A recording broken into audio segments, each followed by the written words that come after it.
आज के इस वीडियो में हम लोग बात करेंगे लाइट कॉम्बैट एयरक्राफ्ट तेजस को लेके आ रही एक अपडेट के बारे में।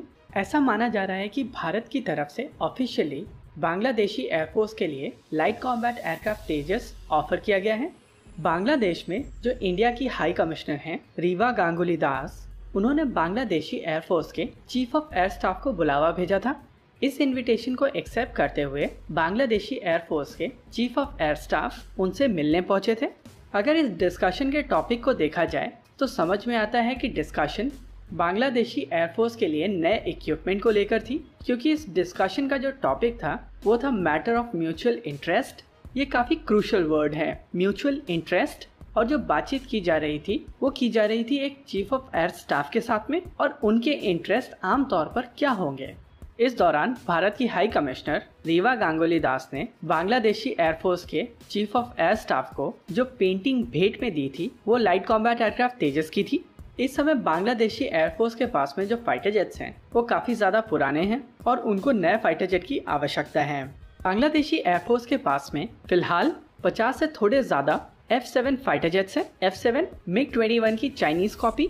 चाइना ने MiG-21 की 2 कॉपीज बनाई थी। एक थी F7 जो इनिशियल बैच से, और उसके बाद F8 जो MiG-21 को अपग्रेड करके बनाए गए थे। बांग्लादेश के पास जो फाइटर जेट्स हैं वो F7 हैं, यानी कि MiG-21 की इनिशियल कॉपीज, जो कि MiG-21 जितने भी केपेबल नहीं हैं। हालांकि बांग्लादेशी F7 थोड़े अपग्रेडेड हैं। इसके अलावा बांग्लादेशी एयरफोर्स के पास में 8 MiG-29 भी हैं। ये MiG-29 साल 1999 में एक्वायर किए गए थे और ये तकरीबन 20 साल पुराने फाइटर जेट्स हैं। लेकिन यहाँ पर ये जान लेना दिलचस्प होगा कि बांग्लादेश की सीमा केवल भारत से नहीं मिलती, बांग्लादेश की सीमा म्यांमार से भी मिलती है।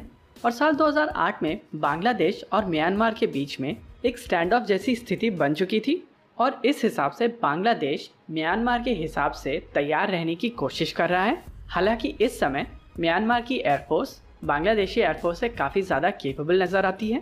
म्यांमार की एयरफोर्स के पास में 31 MiG-29 हैं, और ये MiG-29 SE, SM और UB वेरिएंट के हैं, यानी कि ये 31 MiG-29 पूरी बांग्लादेशी एयरफोर्स के लिए काफ़ी हैं। इसके अलावा म्यांमार की एयरफोर्स के पास में 31 नांगचैंग Q5 हैं। ये ground attack fighter jets China से खरीदे हुए हैं। ये फाइटर जेट MiG-19 को इम्प्रूव करके बनाया गया है। इसके अलावा म्यांमार की एयरफोर्स के पास F7 फाइटर जेट भी हैं। ये 21 के नंबर में हैं। साथ ही 6 Su-30 SME हैं और तकरीबन 6 JF-17 थंडर हैं, और इनके अलावा 10 JF-17 थंडर ऑर्डर पर हैं। तो बांग्लादेश की तुलना में म्यांमार की एयरफोर्स काफ़ी ज़्यादा केपेबल नज़र आ रही है, और इसी वजह से बांग्लादेश को नए फाइटर जेट्स की आवश्यकता है जो म्यांमार की एयरफोर्स के सामने खड़े हो सकें।